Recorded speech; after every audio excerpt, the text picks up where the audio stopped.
స్థితిగతులను బట్టి మారిపోవద్దు, సమస్యలను బట్టి మారిపోవద్దు. ఒక తల్లి ఒక కుమారుణ్ణి కన్నది. కుమారుణ్ణి కనేటప్పుడు అంతకు ముందు కొంతమంది కుమారుల్ని కన్నది, ఈ కుమారుణ్ణి కన్నాక కూడా కొంతమంది కుమారుల్ని కన్నది. కానీ ఈ కుమారుణ్ణి కనేటప్పుడు ప్రసవ వేదన ఎక్కువగా పడుతుంది, చాలా వేదన పడ్డది. అసలు కంటుంటే ఆ తల్లి అన్నదంట, వీడిని నేను ఎందుకు కన్నాను, వీడి వల్ల నిరుపయోగము. అసలు వీడి పేరే ఏమని పెట్టింది, వేదన పుత్రుడు. వాడి పేరే వేదన పుత్రుడు. వీడు పుట్టడం వల్ల నాకు దుఃఖమే దుఃఖమే దుఃఖమే దుఃఖమే. కొంతమంది తల్లిదండ్రులు అంటాడు, వీడు పుట్టిన కాంచి మా ఇంట్లో శని అంట, దారిద్ర్యం అంట. ఒక తల్లి తన కొడుకు ఏమని పేరు పెట్టారు తెలుసా, వేదన పుత్రుడు. ఏ తల్లి నాకు పేరు పెడుతుందండి? కుమారుడికి పెడుతుంది son of sorrow, son of sorrow, బాధకు పుత్రుడు. ఈ కుమారుడు వల్ల బాధను అనుభవిస్తున్నాడు. ఈ కుమారుడి పేరే బాధ, దుఃఖం, వేదన అని పేరు పెట్టింది. మీరు చూడండి, ఆ కుమారుడు డిస్కరేజ్ కాలే, ఆ కుమారుడు నిరుత్సాహపడలే, ఆ కుమారుడు దిగులు పడలేదు, ఆ కుమారుడు దిగులు పడలేదు. ఆ కుమారుడికి ఒక ప్రత్యేకమైన నామకరణం ఉంది. ఆ కుమారుడి పేరే 9వ వచనములో ఎబ్బేజు. ఎబ్బేజు ఎబ్బేజు ఎబ్బేజు ఎబ్బేజు అనగా వేదన పుత్రుడు. బైబిల్లో 3 సందర్భాల్లో ఆయన పేరు నామకరణం రాయబడుతుంది. ఆయన పేరు మీద ఒక పట్టణమే ఉన్నది. దేవుడు బాధ పుత్రుడు అని తల్లి చెప్పింది. మానవ ఆలోచనలు వేరు, దేవుడి ఆలోచనలు వేరు. చప్పట్లు కొడదాం. మనం వీడు పనికిరాడు అనుకుంటాం, మన ఇంట్లో వీడు పనికిరాడు అనుకుంటాం. కానీ నీకు తెలియని విషయం ఏంటంటే, మనుషుడు పనికిరాడు అన్నదాన్నే పనికొచ్చే పాత్రగా దేవుడు మన ఇంట్లో చేస్తాడు. పనికొచ్చే పాత్రగా నేను చేస్తాడు, పనికొచ్చే కొడుకుగా తయారు చేస్తాడు, పనికొచ్చే కుమార్తెగా దేవుడు తయారు చేస్తాడు. టైం వచ్చింది, వాడిని ఎక్కడ స్కూల్కి వెళ్ళినా కానీ నీ పేరేంద్రా, బాధ. ఎంత వేదన కలగొచ్చు. నీ పేరేంద్రా, Jabez. One bishop was telling like this. మా బిషప్ తండ్రి గారు ఎర్నెస్ట్ కొమానపల్లి గారు ఎబ్బేజు గురించి దాదాపు 1 నెల మాట్లాడాడు. నేను షాక్ అయ్యాను. ఆయనట స్కూల్కి వెళుతుంటే కూడా బాధ కుమారుడు, బాధ కుమారుడు అని హేళన చేసేవారట.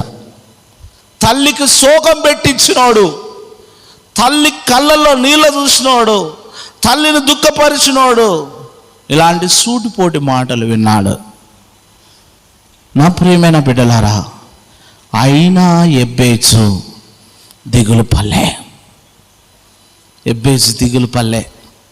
తన జన్మదినాన్ని దూషించుకోలే, తన జీవితాన్ని కించపరుచుకోలే. తను ఒకటే నమ్మాడు, ప్రభువా, ఈ తల్లి గర్భంలో నేను పుట్టాను కదా, నన్ను పుట్టించిన ఉద్దేశం ఏందో నెరవేర్చని ప్రార్థన చేశాడు. నన్ను పుట్టించిన ఉద్దేశం ఏదో. మనుషులు నన్ను చూస్తే శాపగ్రస్తులు పుట్టాడు అంటున్నాడు. మనుషులు నన్ను చూస్తే ఎబ్బేజ్ అంటే అసలు వీడు ఇంట్లో అడుగు పెట్టినది మొదలు అసలు దారిద్రమే అంటున్నారు. దేవా, నన్ను ఒక్కసారి జ్ఞాపకం చేసుకో. అప్పుడు ఎబ్బేజు 9వ వచనంలో చూస్తే, సురేంద్ర చదువుబిడ్డ, 9వ వచనంలో చూస్తే, ఎబ్బేజు తన సహోదరులందరికంటే ఏం పొందాడు? ఘనత పొందేశాడు. ఘనం వచ్చేసింది. He was greatly honoured. నా ప్రియ తల్లి, చెల్లి, అమ్మ, అక్క, ఈ రాత్రి మీరు చెప్తున్నాను, మనుష్యుడు తృణీకరించాడొచ్చు నిన్ను, నీ కోడలు నిన్ను తృణీకరించవచ్చు, నీ అత్త నిన్ను తృణీకరించవచ్చు, నీ తల్లిదండ్రులు నిన్ను తృణీకరించవచ్చు.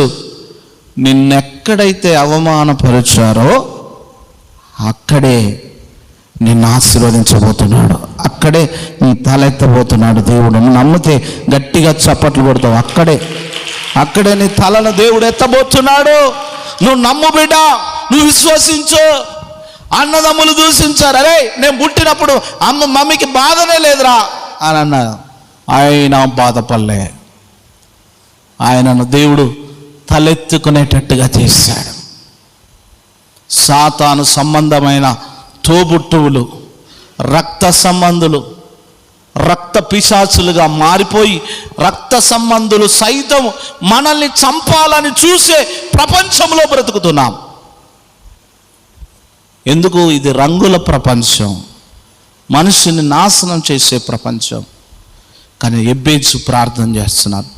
మనము పర్సనల్గా ఎబ్బేజు చేసిన ప్రార్థన చేయడానికి ఒక అరగంట గడపబోతున్నాం. ఏమని ప్రార్థన చేశాడో 4 విషయాలు మీతో చెప్తాను. ఎబ్బేజును ఎలా, ఆయన జీవితం ఎట్లా ప్రారంభమైంది తెలుసా? మీరు చూడండి. వేదనతో ఎబ్బేజు జీవితం ప్రారంభమై, దేంతో ప్రారంభమైంది? బాధలతో ప్రారంభమై, వేదనతో ప్రారంభమై, విజయముతో దేవుడు నిలబెట్టాడు. చెప్పలు కొడదాం. వేదన నుండి ఎక్కడ తీసుకెళ్ళాడు? విజయానికి ఇచ్చాడు, విజయం ఇచ్చాడు. ఎగ్జామ్ రాస్తుంటే నీకు ఎంత కష్టమవుతుందో, కానీ రిజల్ట్ వచ్చినప్పుడు నీ విజయం, నీ ముఖంలో తేజస్సు వస్తుంది. ఆ రాత్రులు నువ్వు పడిన కష్టం గుర్తుకొస్తుంది నీకు. ఆ రాత్రులు మబ్బుల లేసి నువ్వు రాసిన ఆ రికార్డ్స్ నీకు గుర్తొస్తాయి. నీ కష్టం. ఒక మేస్త్రికి సంతోషం ఎప్పుడు కలుగుతుంది తెలుసా? ఇల్లు కట్టినంత సేపు కష్టమే. ఆ ఇల్లు అంతా పూర్తయిన తర్వాత ఆ మేస్త్రి కళ్ళల్లో తను అనుకున్న ఆకారం వస్తుంది కదా, ఎంతో సంతోషపడతాడు. ఆ రైతు పంటేసేటప్పుడు ఎంత కష్టపడి పంటేస్తాడో, వరికొచ్చేటప్పుడు ఆయన ముఖంలో ఎంత సంతోషం ఉంటుందో. బిడ్డ, ఎబ్బేజు జీవితం దుఃఖముతో ప్రారంభమైంది, కానీ విజయంతో దేవుడు నిలబెట్టాడు. అన్నదమ్ములు అనగదొక్కాలనుకున్నాడు. యేసు ఏం చేశాడు తెలుసా? అన్నదమ్ముల నోరు మూపించేటట్టు చేశాడు. ఏం చేశాడు? అంతగా ఎబ్బేజుకు అలాంటి ఘనత దేవుడు ఎందుకు తెచ్చాడంటే, ఎబ్బేజులో 3 ప్రధానమైన లక్షణాలు ఉండేటి. రాసుకోండి బైబిల్లో ఎబ్బేజుకు 3 ప్రధానమైన లక్షణాలు ఉండేది. This is 3 very important characteristics ఉండేటి. ఎబ్బేజుకు 3 ప్రధానమైన లక్షణాలు ఉండేటి. మొదటి లక్షణం ఏంటి తెలుసా? దేవుని శక్తిని అమితముగా నమ్మేవాడు. అర్థమైందా మీకు? ఈ మాట చూడండి. దేవుని శక్తిని అమితముగా నమ్మేవాడు. In English it says he believed in the power of God. దేవుని శక్తి మీద అంతగా నమ్మేవాడు. దేవుని శక్తిని ఎంతగా నమ్మేవాడంటే, చూడండి, ప్రపంచ యావత్తులో అమెరికా చాలా ఉన్నతమైన దేశం. కాలిఫోర్నియా కానీ, మీరు చూడండి, కాలిఫోర్నియా కానీ, టెక్సాస్ సిటీస్ కానీ, these are the cities, the most very popular cities in America దేశం. కానీ పాపం ఎక్కువైపోతే దేవుని ఉగ్రత వచ్చేసింది. ఒక్క తుఫానుతో బంగ్లాలు కొట్టుకుపోయినాయి. ఎలా తెలుసా? నీటిలో ఆర్తనాదాలు వినబడుతున్నాయి. నీటిలో ఆర్తనాదాలు వినబడ్డాయి. ఎందుకో తెలుసా? కొన్నిసార్లు మన శక్తి మీద మనం ఆధారపడతాం, మన చదువు మీద మనం ఆధారపడతాం, మన భక్తి మీద మనం ఆధారపడతాం, మన ఓన్ కేపబిలిటీ మీద మనం ఆధారపడతాం. నో, అది చెయ్యొద్దు. ఎబ్బేజు మాత్రము దేవుని శక్తి మీద ఆధారపడ్డాడు. నీ శక్తి గొప్పది అని తెలుసుకున్నాడు. మీరు ఒకసారి చూడండి, రోడ్డు మీద నడుచుకుంటూ వెళ్తే ఒక సైక్లోన్ కనుక వస్తే, ఒక తుఫాను కనుక వస్తే మీరు ఎలా కొట్టుకుపోతారు తెలుసా? మిమ్మును మీరు కూడా ఆ రోడ్డు మీద నిలవలేరు. దేవుని శక్తి అంత ఉన్నతమైనది. చెట్లు కూలిపోతాయి, బిల్డింగులు పడిపోతాయి, కరెంటు పడిపోతుంది. ఇంకా చెప్పాలంటే ఒక్కసారి గాలి దుమారం వస్తే కొన్నిసార్లు కొన్ని కుటుంబాలు నేలమట్టమడిపోతాయి. దేవుని శక్తి అంత ఉన్నతమైనది. ఎబ్బేజు నమ్మాడు. ఈ ప్రపంచంలో కొన్ని వేల వోల్టేజ్ పవర్ కంటే కూడా దేవుని శక్తి చాలా బలమైందని ఎబ్బేజు నమ్మాడు. He believed. అంతగా నమ్మాడు. రెండవది ఆయన ఏం చేశాడు తెలుసా? దేవుని శక్తి మీదనే సంపూర్ణంగా డిపెండ్ అయ్యాడు. He was depend upon God. కొంచెం సగం డిపెండ్ కాలే, పరిపూర్ణంగా ఇక చస్తే అటే, బ్రతికినా అటే, అంత సంపూర్ణంగా డిపెండ్ అయిపోయాడు. ఇక ఎబ్బేసు ఎప్పుడు కూడా ఏది కావాలన్నా అమ్మని అడిగేవాడు కాదు, నాన్నని అడిగేవాడు కాదు, ఇక చెప్పాలంటే స్నేహితులను అడిగేవాడు కాదు. తను చేసిన మొట్టమొదటి పని మోకాళ్ళ మీద ఉండి ప్రార్థన చేసేవాడు. నా సంగమా, 10వ వచనం ఇప్పుడు చూద్దాం. ఆయన ప్రార్థించిన ప్రార్థనలో కొన్ని అద్భుతమైన సత్యాలు రాశాడు. ఎబ్బేసు ఇశ్రాయేలు దేవుని కూర్చి మొరపెట్టి మొట్టమొదటిగా ఆయన అన్న మాట ఏంటంటే, నీవు నన్ను నిశ్చయముగా ఆశీర్వదించి అన్నాడు. నిశ్చయం అంటే ఏంది? ఎస్, నేను ఇప్పుడు అడుగుతున్నాను, నేను ఇప్పుడు మీకు ఒక సవాల్ విసురుతున్నాను. దిస్ ఈస్ మీకు నాకు మనందరికీ మనం ఒక సవాల్ తీసుకోవాలి. ఇప్పుడు ఏంటంటే, దేవుడు నిశ్చయముగా నాకు ఇది కావాలి ప్రభు అని అడుగుదాం. నేను నీ బిడ్డను, నాకు కావాలి ఇది, ఐ వాంట్ దిస్, నాకు ఈ అప్పు నుండి విడుదల కావాలి, ఉద్యోగం కావాలి, ఆరోగ్యం కావాలి, నూతన గృహం కావాలి, నా పిల్లలకు వివాహం కావాలి, సంతానం కావాలి, ఇదిగో నీకు అపవాది నుండి విడుదల కావాలి, నిశ్చయముగా అని చెప్పాలి. మనం ప్రార్థన చేసేటప్పుడు నిశ్చయముగా, గాడ్, ఒక కాన్ఫిడెన్స్ ఉండాలి. దేవుడు నాకు ఇస్తాడు, ఒక నిశ్చయత రావాలి. ఆ నిశ్చయత నీకు నాకు ఉండాలి. ఇప్పుడు నువ్వు చేసే ఈ క్వైట్ టైం ప్రేయర్, ఈ వీక్ అంతా మనం ఈ క్వైట్ టైం ప్రేయర్ నిశ్చయముగా, దేవా నువ్వు నన్ను ఆశీర్వదిస్తేనే నేను ఇక్కడి నుండి వెళ్తా. నిశ్చయం, bless me God, bless me. నా ఇల్లు 3 నెలల్లో పూర్తి కావాలి, నాకు ఉద్యోగం రావాలి. దీస్ ఆర్ కొన్ని పాయింట్స్ రాసుకో. నా సంఘాభివృద్ధి కలగాలి, ఆత్మీయంగా నేను ఎదగాలి, ఆధ్యాత్మికంగా నిశ్చయతతో, ఒక కాన్ఫిడెన్స్తో. రెండవ మాట ఏమంటాడు? చదువు బిడ్డ. రెండవ మాట ఏమంటాడు? నా సరిహద్దులను చాలా విరుకుగా ఉన్నాయి, చాలా కరుకుగా, చాలా కంజెస్టెడ్గా నా సరిహద్దులను విశాలపరచు. నా సరిహద్దులు. ఒకరోజు ఒక సండే స్కూల్ బాయ్ ఇలా ఎదురుగా కూర్చున్నాడు.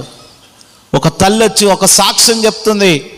అయ్యా, ఇంటి ముందళ్ళతోని నాకు సమస్యే, ఇంటి వెనుకొళ్ళతోని సమస్యే, ఇక కుడి వైపు పోదామంటే అటు సమస్యే, ఎడమ వైపు పోదామంటే అటు 4 చుట్టూ తిరిగి చూస్తే అందరు డోర్ వేసుకుంటున్నారు, ఎవరు నా బాధ వినట్లేదు. అంటే ఆ ఎదురుగున్న సండే స్కూల్ పిల్లోడు అన్నాడు, ఎక్సలెంట్, వెరీ గుడ్ అన్నాడు.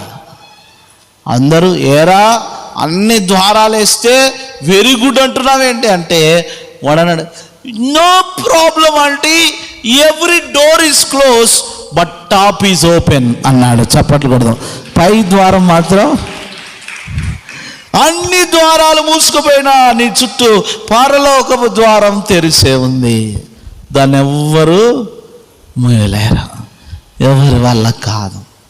మీరు చెప్పాలా, నా సరిహద్దులను నువ్వు విశాలపరచు ప్రభా, విశాల. I want to see my territories, నా సరిహద్దులన్నీ విశాలపరచాలి. నేను ఇరుకుగా ఉన్న ఇంట్లో ఉంటున్నా, నేను ఇరుకుగా ఉన్న గృహంలో ఉంటున్నా, ఇరుకుగా ఉన్న ఆధ్యాత్మికమైన జీవితంలో ఉంటున్నా, నన్ను విశాలపరచు.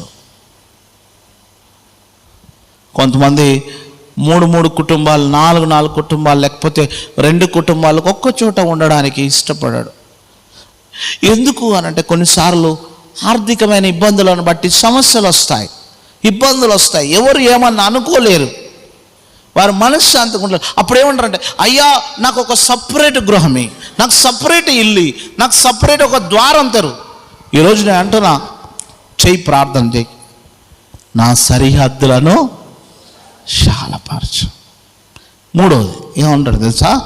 నీ చెయ్యి నాకు తోడుగా దయచేసి. ప్రభా నీ చేయి, ప్రభా ఎవరు చేయి నా మీద వద్దు నా తండ్రి, నీ చేయి నా మీద ఉంచు. నువ్వు మొదటిగా చెప్పాలి, నిశ్చయముగా నన్ను ఆశీర్వదించు, నా సరిహద్దులను విషయాలు పిలుచు, నీ చెయ్యి నా మీద ఉంచు. దేవుని హస్తం ఈజెకేల్ మీదకి వస్తే ఎముకలే సైన్యంగా మారిపోయాయి. ఎండిన ఎముకలే సైన్యంగా. దేవుని హస్తం ఆయన చేయి మీదకి వచ్చినప్పుడు, ఆయన తల మీదకి వచ్చినప్పుడు, నీ హస్తము నాకు తోడు. నాలుగో విషయం అన్నాడు, బిడ్డ, నాకు కీడు రాకుండా దానిలో నుండి నన్ను తప్పింపుము. ప్రార్థించు. The 4 pillars of blessing prayer. 4 అద్భుతమైనటువంటి మాటలు. ఎబ్బేజు ప్రార్థిస్తున్న ప్రార్థన, నీవు నిశ్చయముగా నన్ను ఆశీర్వదించు ప్రభువా. ఎబ్బేజు ప్రార్థిస్తున్న, bless me Jesus, bless me God, నీవు నిశ్చయముగా నన్ను ఆశీర్వదించు, నా సరిహద్దులను విశాలపరచు అంటున్నాడు. ఇంకా నీ చెయ్యి నాకు తోడుగా ఉంచు, ఏ కీడు రాకుండా, ఇదిగో ప్రభువా దానిలో నుండి నన్ను తప్పించు. ఈరోజు ఎబ్బేజు లాగా మనం ప్రార్థన చేద్దాం. ఎందుకో తెలుసా? నీ వేదనతో ప్రారంభమైన ఎబ్బేజు జీవితం విజయాన్ని దేవుడు నీకు ఇచ్చాడు. ఈరోజు మనకు కూడా ఆ విజయాన్ని దేవుడు ఇస్తాడు. Let stand up, close your Bibles, ఒంటరిగా ప్రార్థన చేద్దాం. 30 minutes, మనకి ఎంత టైం ఉంది? ఇక 20 నిమిషాల సమయం మాత్రమే ఉంది. Take your position. మందిరంలో ఒక మూలకు వెళ్ళు, నీకు ఇష్టమైన చోటికి వెళ్ళు. ఎవరితో మాట్లాడకు. ఐ రిక్వెస్ట్ యూ, ఎవరితో 10 minutes మాత్రమే మనం చేస్తాం. ఎవరితో మాట్లాడకు, దేవునితో మాట్లాడు. దేవునితో. This is the time for prayer.